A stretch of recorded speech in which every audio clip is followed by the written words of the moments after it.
CEO of Daiwa Securities, believes Japan should allow for crypto exchange-traded funds to enter the local market.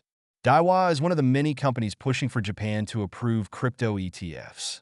According to a Bloomberg report published on December 24th, Akihiko Ajino, chief executive officer of the second-largest brokerage in Japan, said in an interview that Japan should allow for crypto ETFs to debut in the country at the time of writing. Daiwa itself has an index-based exchange-traded fund in the Japan market, labeled Daiwa ETF Nikkei 225. Though, Ajino did not reveal any plans for Daiwa to start filing their own crypto-backed ETF. Daiwa is not the only firm pushing for crypto ETFs.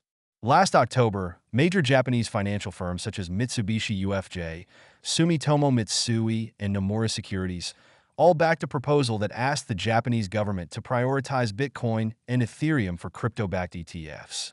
However, many believe that it is still difficult for Japan to embrace crypto-backed ETFs due to its regulatory constraints as well as negative perception towards crypto because of past incidents such as Mt. Gox and DMM.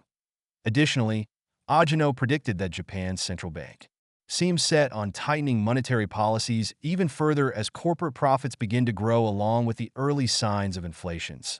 Daiwa expects the Bank of Japan to increase the nation's policy interest rate in January next year by 25 basis points, from 0.25 to 0.5.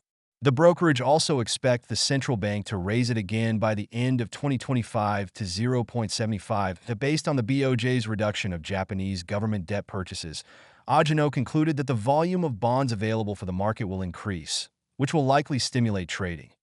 Daiwa is currently having a hard time gaining profit in its China market. Ajino said that it is a bit questionable whether the brokerage will be able to make profit in the new year ahead. Thus, the firm is exploring ways to turn profit in 2026 instead. The reality is that the pace of the Chinese market over the past year hasn't been as good as expected, adds Ajino.